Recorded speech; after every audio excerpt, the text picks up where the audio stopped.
And we move into welcome Yanni, public participation. So we've got we've got a few presenters in the room today. And first up, I'd like to welcome Anneke Lang and her fellow Hagley College students who are here to talk about decolonising place names. Other students are Stella, Ella, Joss, Ren and Lucia. So if you'd like to grab some chairs and come to the table, however you fit there. Thank you for coming in. Welcome. Nice to see you. So you've got 5 minutes to talk to us. Just know what your thoughts are. Fire away. Good morning, everyone. We are students from Hagley College, and the concern that we bring to you today is the name of Rolleston being used for one of our avenues and also a statue and obviously like a suburb in Ōtautahi. And our concern for this is it's named after William Rolleston, who was a superintendent of Christchurch and who was also the Native Affairs Minister who organised the assault on Parihaka in 1881. And the invasion of Parihaka is infamous in Aotearoa for being a stain on our history. It was a symbol of colonial greed in the face of Māori pacifism. And Rolleston also wrote a report that influenced the Native Schools Act of 1867, which aimed to assimilate Māori children into the Pākehā society and erase te reo as a spoken language. It is important to remember our history to avoid making the same mistakes as our ancestors, but by keeping Rolleston's name and literally placing him on a pedestal outside the canopy, also celebrating his violent acts and his participation in the invasion of Parihaka. This immortalizes colonialism as it preserves a colonial narrative and structures which continue to influence our model. Which is why it's important to remember history without a bias. The actions we suggest in response to this issue would be to abolish the Rolleston name to what the name should be. On a larger scale, we would suggest addressing the issue of colonial place names by holding a citizens' assembly.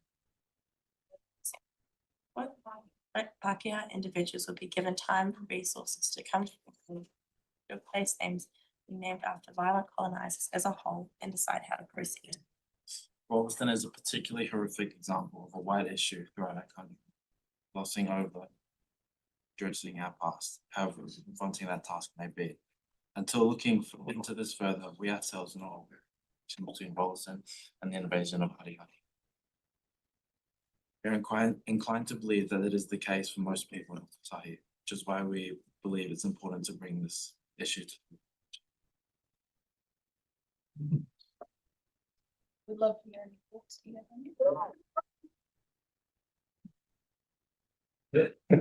What are we questions, is it? I'm not. No, Yes.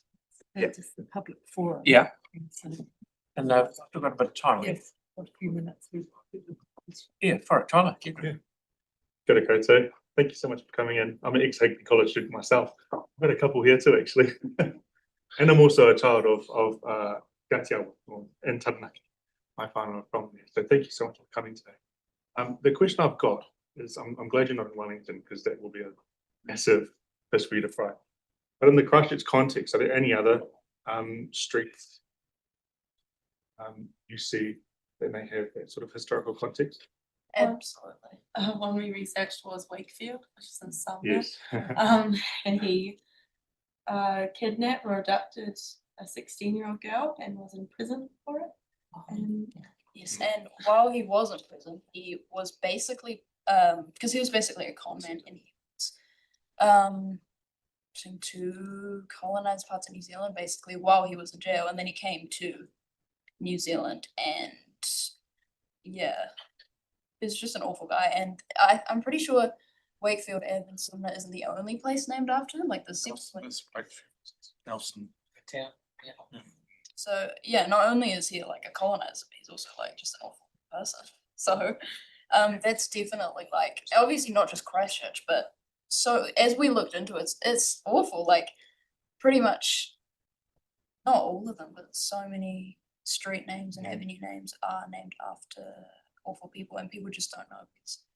I mean, we didn't know about the connection between Rolleston, the invasion of Parihaka, and the Native Schools Act until we looked into it further. But yeah. Yeah, and that's the question I've got next was, around understanding colonial history, we see statues, streets, roads named after quite significant people in the colonial movement, particularly in the end of the 1800s.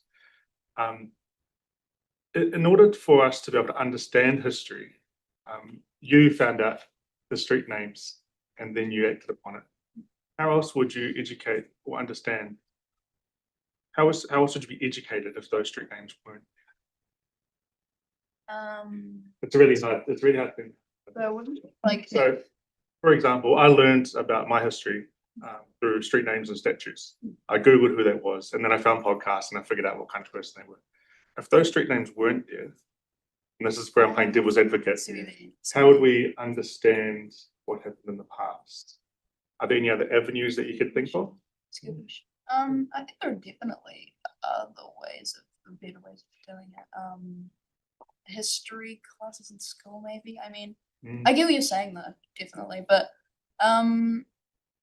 yeah, I think our big thing is it's just we would hate for it to be like seem like we're celebrating that, like that just feels so wrong to have given these people this honor of having street names that we pronounce all the time. That's a great answer. When I was hoping for. Yeah, and we've got one, Thank you so much. because Tyrone had his hand up, Tyrone. I'll be real quick, thank Yeah, you. cool. So you mentioned, and thanks for coming in, it's an important sort of conversation. You mentioned Rolleston, I mean, that's outside of our city boundaries. Would you make a similar presentation to the Selwyn District Council? Perhaps I'd encourage you to do that. Yeah, we absolutely would. Yeah, I think we came to you guys first just because we assume you have more influence, and also because it is such a widespread issue, and because, like Josh said, this is quite a horrific example, but it is definitely something that's happening all over Christchurch. So, but yeah, definitely we would make the same presentation.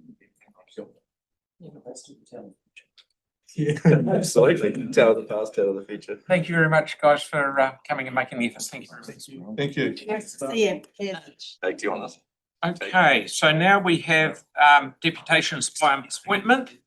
We have on behalf of the former Refugee Steering Committee, who will speak regarding item 12 and introduce the committee and its priorities.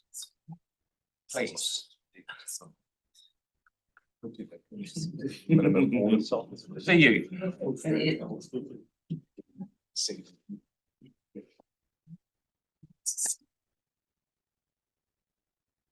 Okay, so we will now move on to our deputations for item 5, more pedestrian improvements.